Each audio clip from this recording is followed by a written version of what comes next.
Hi, my name's Candace Hall. I'll be answering the questions regarding the aging and disability assignment. So we'll start with question 1. What is your personal understanding of what it means to be old? What is your personal understanding of what it means to be disabled? Include examples in both of your answers. So to me, being old is associated with age, and disability is associated with the loss of function of a body part or a body system. An example of aging would be the development of memory loss, and a disabled person, as defined as the United Nations Convention on the Rights of Persons and Disabilities, defines disability as long-term physical, mental, intellectual, or sensory impairments, which is someone who could have suffered from brain damage is an example of that. Question 2. How might your understanding of aging and disability compare to someone of different generation? How might it compare to someone of a different culture? Include examples in both your answers. A person of an older generation could understand aging and disability far differently than me. They would know the needs called for because they are more experienced clinically, and they might be going through something similar in their own lives.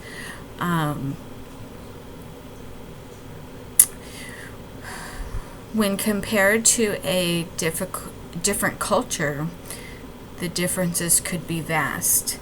When compared to a different culture, I might not be aware of their home remedies and the way they wrap a wound, or there's so many different scenarios that could come into play. So in this case, I would feel completely unprepared, so I would learn from them first.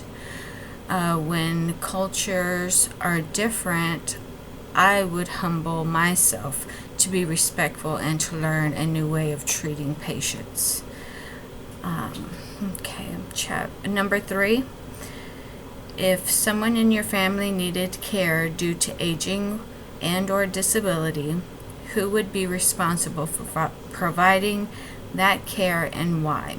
Would it be important that caregivers be family? And what is your definition of family?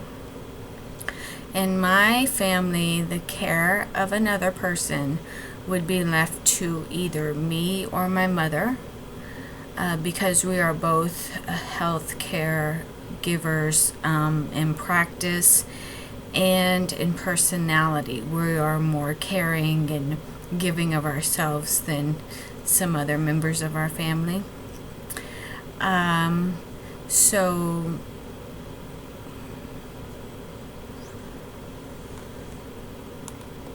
So if it said, would it be important that caregivers be family? For me, family would be the first pick, but if that's impossible, then outsourcing would be okay with me, because I know the type of treatment they should be receiving, and I can ensure through whoever's providing their care that they are receiving the care that I would give them as a healthcare provider. And what is your definition of family? My definition of family is a person allowed around the important people in my life. I'm part of a small, close family of 4. However, we have gained many sisters and a couple of brothers through life's progression. I do consider these people to be family because I trust them. I know their character. I know their personalities and their morals. And they are not actually blood. Whereas I also have blood family that I would not consider family, because I don't know them. I don't know what their characters are and their morals. So until I see how they would fit into our family, they may be cousin, but that doesn't mean they are my best cousin. Okay, and this is chapter 2, part 2.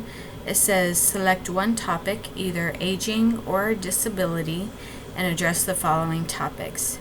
Describe some ways in which your life has been impacted by aging or disability, either your own or someone else's. So this is about an aunt of mine, and hopefully I don't get emotional. I was when I was writing it out. But my Aunt Patsy had a medical emergency out of the blue one day. Prior to this, she was an active middle-aged lady who went to work daily. She cleaned and cooked daily. She had 2 kids at home and a husband. The reason I say had a medical emergency is because I'm not sure what really caused her to become disabled. After this event, she was unable to talk. She was unable to stand or walk, and actually had lost some intelligence. This changed every aspect of her life. She could no longer work or take care of her family or do any of the daily tasks a mobile person would do. She can't go to the store. She can't, they can get her in and out of the car, but she can't. They have to get her in and out of the car. She cannot go on her own. And after 10 years of rehab, occupational therapy, physical therapy, she still cannot talk and has regained a little bit of the knowledge she lost. She's able to communicate by making sounds that words sound like, and gesturing with her hands, which the hands were affected, but not to the extent as the legs. The legs do not operate anymore, and her arms are impaired as well. So this has affected my life, because I see her hardship. I see the hardship in her eyes, and although she may smile every day, she doesn't like the way that she has to live now. And my Uncle Ralph has taken a lot of done a lot of changing, and has really taken on that role of taking care of her. Again, so the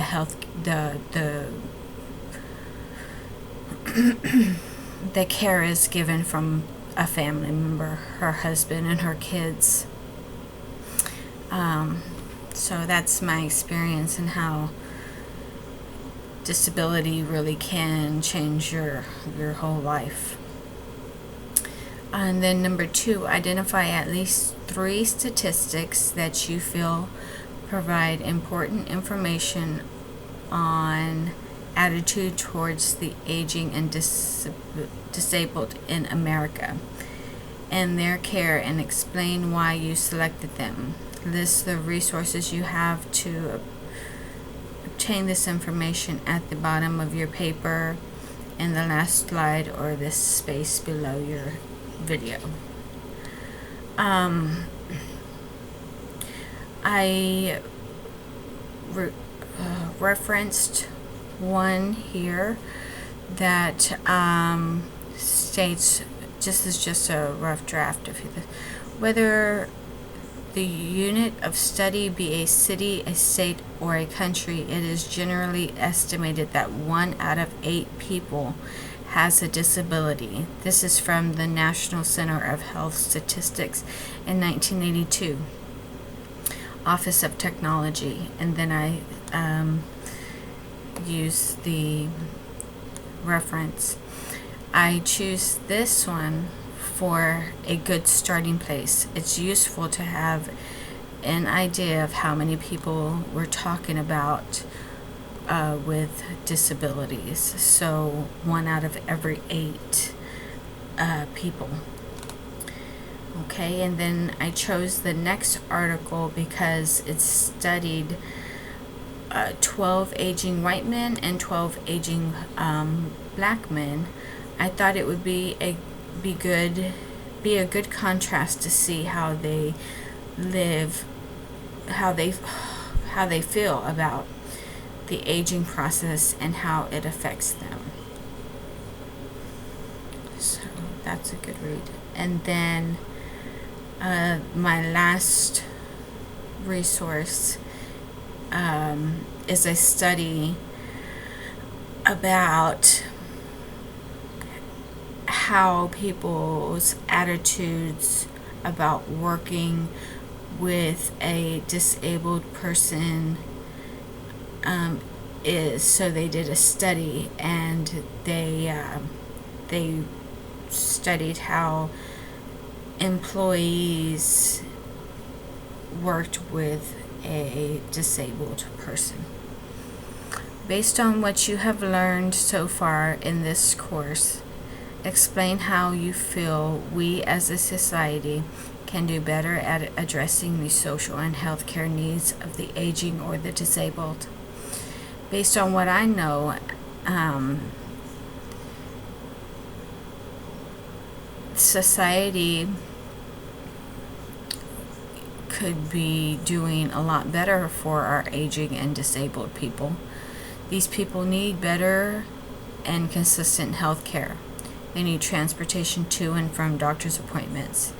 They need prescriptions to be less expensive. They need a raise in Social Security and disability. We need to remember that the people are not as capable as they used to be. They cannot work a 40-hour work week. They cannot provide proper hygiene for themselves in a lot of cases. With each generation, the elderly is moving more and more forgotten because the caregiver's life is more important. I feel so bad about the lack of care for especially the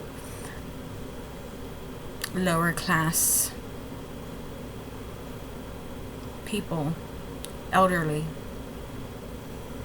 They're like basically forgotten people, even by their families. So I'll end it there, and hopefully I did this right and it wasn't too bad. Thank you. Have a good evening.